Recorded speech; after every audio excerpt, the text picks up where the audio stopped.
Hey tropa, Scooter Kid ulit. Eto na, isa sa mga request nyo, titanium effect sa crankcase cover ng NMAX. Tignan mo yung kulay tropa. Apakabangis talaga ng samurai paint. Samurai paint lang sa kalam tropa. Kung gusto mong malaman at kung interesado ka kung paano ko ginawa ito, panoorin mo buong video tropa, na sa ganon makakuha ka ng idea. At baka pwede maglambing, paki-like at share mo na din para makita pa ito ng iba pa nating mga tropa na gustong mag-DIY.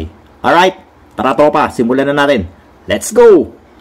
At ito yung crankcase cover natin ng NMAX version 1 mga tropa. Tapos na nating linisin to, no? Ginawa natin, sinabon nating mabuti yan, labas at loob. Nang sa ganon, walang maiwan na langis. Tapos nag-wet sanding din tayo, number 800 ang ginamit natin.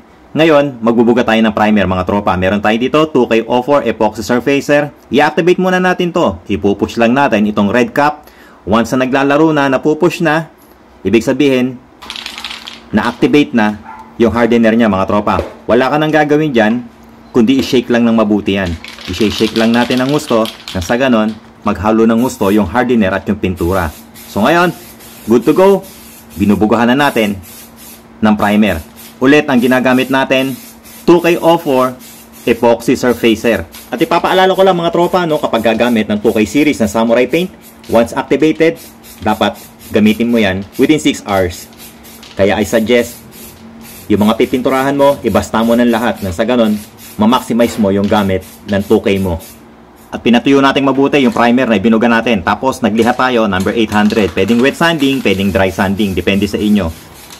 Para lang matanggal yung kaunting gaspang niya. Kaya ngayon naman, ang ibinubuga ko, silver. Ang code ng silver na ginagamit ko, 3124. At syempre, pinatuyo natin yung silver na ibinuga natin. Tapos, nagbuga ulit ako ng sparkling silver. Ang code ng sparkling silver na ginagamit ko, 391701. So, kapag kabubuga ng sparkling silver, dapat nakamas kayo mga tropa, no? Or kahit hindi sparkling silver, basta't magbubuga kayo, mas maganda nakamas para may protection. Pero kasi itong sparkling silver na to, kapag ka ibinuga nyo, mapapansin nyo mga tropa, no? May sumasama sa hangin na maliliit na glitters. So I suggest, nakamas, na sa ganon may protection kayo. At eto na, lalagyan na natin ng titanium colors. Tatlong kulay lang naman yung gagamitin natin dito. Primary colors to mga tropa. Lahat to candy colors. Candy blue, eto yung marine blue. Tapos brilliant red. Eto yung candy red, tapos candy yellow. Isinalin lang natin yan sa canister ng airbrush. May nagtatanong, tropa, paano mo nagagamit yan sa airbrush? Ganito lang mga tropa, oh. Nagsasalin lang ako sa takip ng spray can. Tapos, isinasalin ko lang dito sa canister ng airbrush. So, ganun lang mga tropa. Nag-iipon lang ako ng pakonti-konti hanggang sa mapuno yung canister ng airbrush ko. Alright, tara, mag-airbrush na tayo mga tropa. At uunahin nating ibuga itong candy blue mga tropa. Again, marine blue Y139 to mga tropa, no? Ito yung candy blue. So, pag gagawa ng titanium effect, dapat lamang yung blue mga tropa. So, yung ibang titanium na kulay, ano, doon sa dulo ng blue, nagkakaroon ng parang violet yan. So, depende yan sa inyo kung gano'n ang gusto nyo gawin nyo, no? Pero dito kasi, ang ipapakita ko dito, para mas simple, tatlong kulay lang. At pagkatapos ng blue, candy red naman ang ibubuga natin, mga tropa. Parang linya-linya lang to mga tropa, no? Pero dapat magkakaroon ng overlapping. Ibig sabihin, tatama din ang bahagya sa blue yung candy red na ibinubuga. So, makikita nyo mga tropa, no? Naghahalo na yung kulay ng blue at saka nung candy red na ibinubuga natin dahil nga nagkaroon ng overlapping. At last na kulay, yung candy yellow. So ganun ulit mga tropa, no? Parang linya lang, pero magkakaroon ng overlapping dun sa red na ibinuga natin. So makikita mo, naghahalo-halo yung kulay niya. So ayan mga tropa, no? Nakita nyo na yung kulay, lumabas na yung kulay ng titanium. So ganyan lang gumawa ng titanium effect. At syempre, pinatuyo nating mabuti yan mga tropa. So, eto na ngayon. Tapos na tayo mag-airbrush. Chinek na rin natin kung meron tayong na-miss na part. So, good to go na to. Magbubuga na tayo ng top coat clear. At eto tip ko mga tropa, no, kapag ka magbubuga ng top coat clear, bugahan nyo muna ng miss coat mga tropa. Ibig sabihin, bahagya lang, hapyawan nyo lang, and then patuyuin nyo. At saka kayo magbuga ng full coat. Again, ang ginawa natin dito, binugahan natin to ng 3 coats ng clear 1128. And then, pinatuyo nating mabuti. Tapos, nag-wet sanding ako, number 800.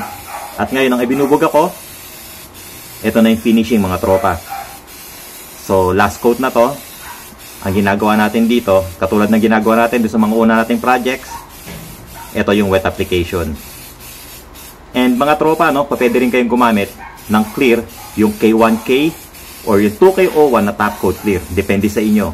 Pero ito ang ginamit natin dito, clear 1128. Alright mga tropa, tapos na itong project natin.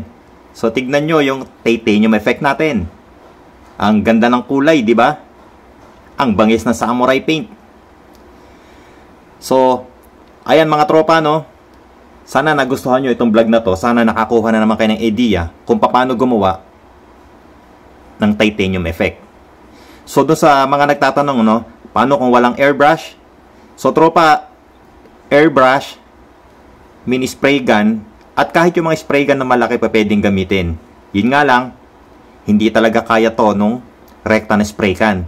Dahil kailangan kasi dito, manipis na manipis yung tama ng pintura. Eh hindi naman kaya ng mga spray can yun. So kailangan talaga natin gumamit ng airbrush or spray gun. So, ayan mga tropa, no? Sana nakatulong na naman tong tip na to sa inyo. Sana nakatulong na naman itong idea na to. So ulit, maraming salamat sa lahat ng sumusuporta sa Scooter Kid. At syempre, maraming salamat sa Samurai Paint Philippines. So, ayan mga tropa, pwede nyo nang gayahin to. And again, doon sa mga tropa natin na mga nag-i-inquire, hindi po tayo tumatanggap ng mga paint jobs. Nag-share lang ako ng idea, nag-share lang ako ng mga konting paint tricks kung paano gumawa ng mga ganitong klaseng design, ganitong kulay gamit ang Samurai Paint. So, paano mga tropa? Kita-kits na naman tayo next video. Ride safe palagi. Peace!